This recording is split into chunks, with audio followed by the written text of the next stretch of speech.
Did Agent 47 invent the concept of disguises? Well, no, obviously. That would be ridiculous. But several people think that this is officially canon in the Hitman universe. I thought so too. I wrote a whole video about it and the hilarious implications of that being true. And why do people think this? Well, it all comes down to a strange tutorial level in 2016's Hitman. Irritatingly just named Hitman, even though it's the 6th game in the series. Specifically, it comes from one strange line of dialogue from your handler, right at the beginning of this level. You put on his clothes. That's a first. Might just work though. People do tend to see uniforms, not faces. Now, it might not be immediately obvious why, but me and my friends thought this line was hilarious when we first played the game on release. And I thought explaining and dissecting what made it so daft would make for a fun, short and easy to write video. The working title was The Silliest Line in Hitman's Silliest Mission, and I was really loving making it. The script came together pretty easily, gathering footage was straightforward because it was 99% from a single game that I always enjoyed replaying. All was good with the world, until a series of revelations about the cleverness of Hitman's writing and design made me realise there was nothing ridiculous happening here at all, and that the joke was on me the whole time. These revelations ruined my video, but at least I think they'll make me better at making future ones. Before we get started with this video dissecting the failure, I need to give you some quick context on the original video so that we can understand what's going on. Like giving a pathologist some basic patient information so that they can do a better autopsy. In the original script, I obviously milked this setup a lot more, but I think all you really need is 3 main points to understand the main hooks of the video, even if you've never heard of these games before watching this. In each Hitman game, you play as Master Assassin and Professional Pouter, Agent 47, and his signature move is stealing the outfits of people he has incapacitated, in order to infiltrate the layers of security that surround his ultimate target. You are employed by the International Contract Agency, or ICA, a shadowy organisation of supposedly highly skilled contract assassins. Though in practice it seems like they're an organisation containing exactly one skilled assassin, you, and a bunch of mad scientists, backstabbers and chumps, but that's a video for another day. Despite being part of a series, this Hitman game is a soft reboot, starting at the beginning of your career, and this mission is part of your training and induction to the ICA. It is a surprisingly detailed recreation of a prior ICA hit, with the location recreated with plywood, and with ICA employees acting out the roles of both victims and bystanders. The line of dialogue in question is this one, which is spoken by your recruiter and handler right after your first significant in-game action, which is following mandated tutorial prompts to knock out this mechanic and steal his outfit. You put on his clothes. That's a first. Now, I thought the implications of this line were so incredibly daft and fun, and there were 3 big ones that were going to be the 3 main pillars of the video. Firstly, it implies that this random incident is the canonical first time Agent 47 uses his signature move of stealing someone's outfit. And that outfit stealing is not a tactic that is in any way trained or encouraged by his employers. Which is really funny because why? Why now? Why do something so specific and odd in the middle of a training mission? Secondly, it implies that the ICA found the idea of disguises kind of mind-blowing, which just seemed like a really funny blind spot for a supposedly internationally renowned assassin organisation. Are you really just now in this moment realising how useful disguises could be to an assassin? And finally, points 1 and 2 are extra farcical when you remember that this training mission is staffed entirely by employees of the same organisation as Agent 47 here, all acting out a scene for your benefit, which makes them not recognising you hysterical because how? How in this tightly rehearsed stage play did everyone forget that at no point does a hulking bald dude waltz through the scene, regardless of what outfit he was wearing? How little attention were you paying in rehearsals? And that was basically the video, with some musing on game mechanics and immersion at the end. And it was going to be a good time. This was probably the most fun I'd ever had writing a script, because it was just so easy to articulate what is daft about this scenario. And it was so easy to add in extra jokes. Loads of them for silly asides, such as speculating on what the ICA management did when they had realised that disguises were a thing. to riffing on what must be going through this ICA employee's head when his co-worker on mechanic duty in this strange stage play is replaced by this guy when his back was turned. But then, bit by bit, it all fell apart. Those devious designers at IO Interactive saw me coming, and what looked like fun nonsense actually made perfect sense the whole goddamn time. And, to be perfectly clear, it was entirely my fault. This time, I really did think I'd done my due diligence. I'm still new to this YouTube game, but I've already been caught out a couple of times by misremembering how something worked in a game before I started writing about it. So this time I tried to be good, and I did my background work first before diving in, just based on my increasingly faulty memory. But the early signs were good. Even before opening a notes file on the video idea, I watched a let's play of the game, and that line was still an immediate classic. It made me smile even in the context of doing research. Good sign, I thought. And on the implications of this line, that this is the first time that Agent 47 used this move, and that he'd come up with it completely independently, well, I found a bunch of references online from folks that had drawn the same conclusion. Humorous references to Hitman having invented disguises, forum threads speculating on this line being a plot hole even, and so on. Brilliant, I thought. My premise is sound, and I got writing. Some 8-10 hours later, I had a draft of the script I was happy with and thought I'd start gathering some footage for it.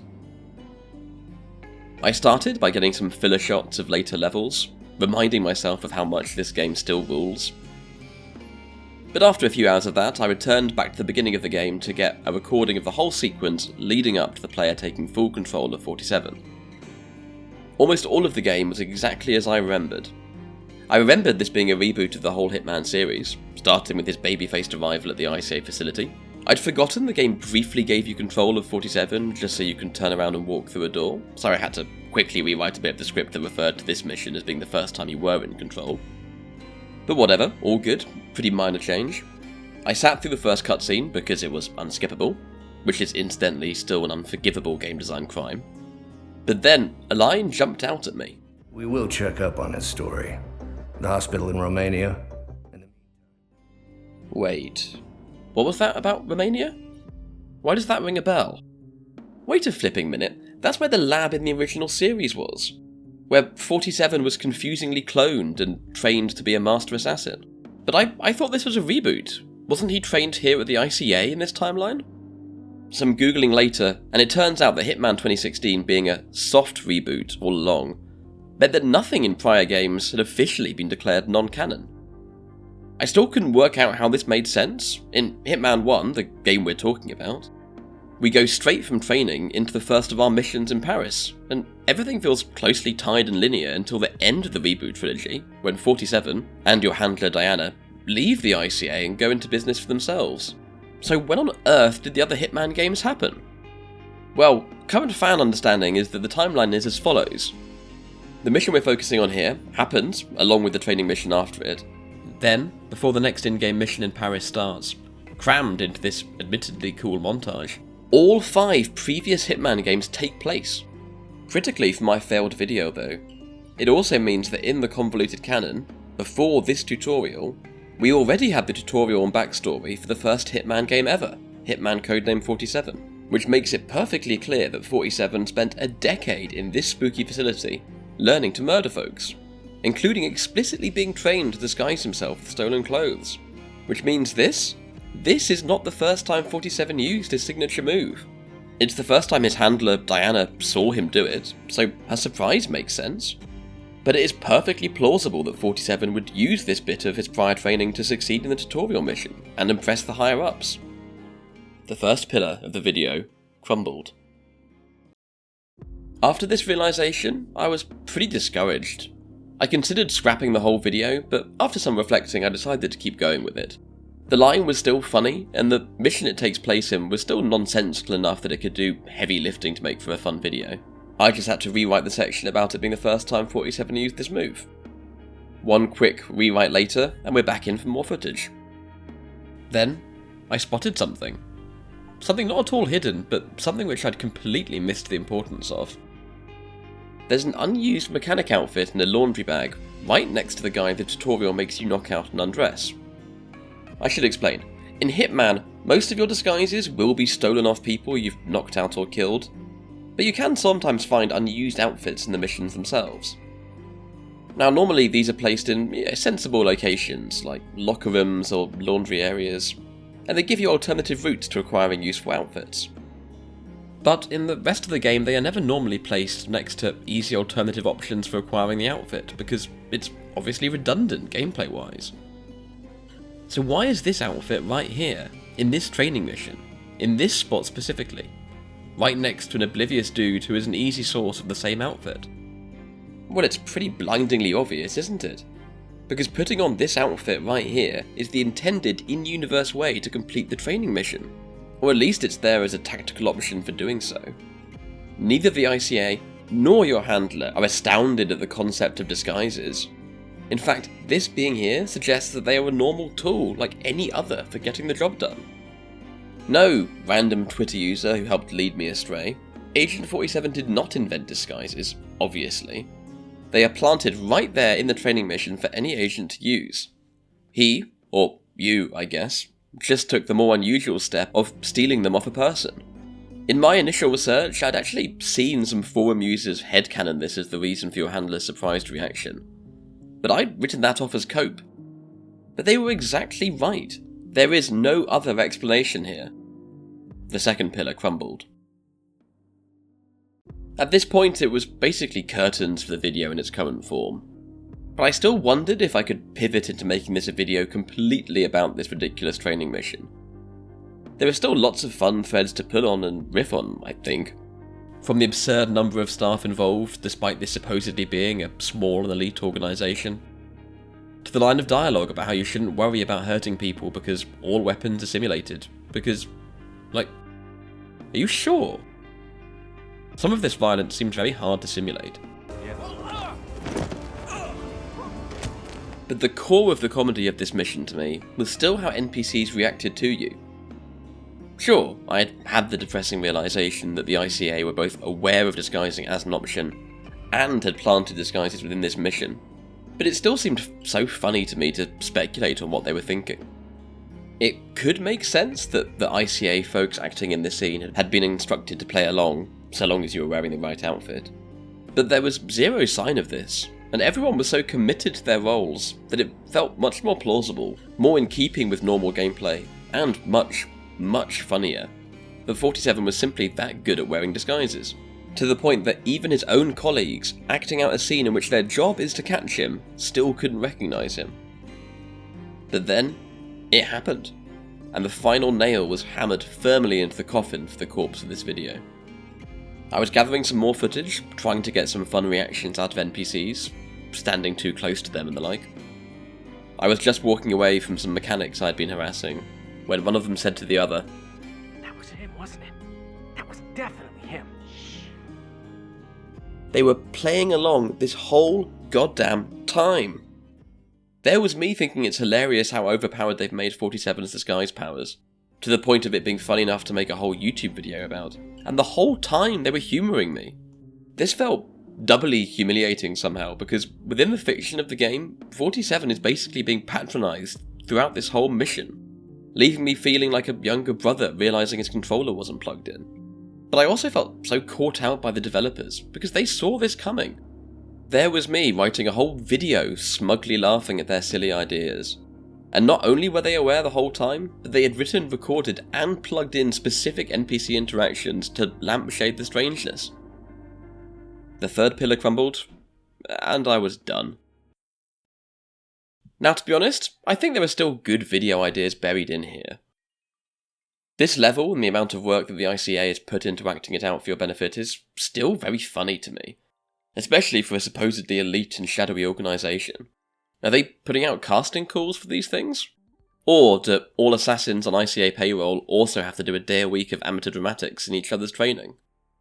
Making everything that happened in prior games part of the same timeline is also kind of fun and opens up some interesting analytic avenues.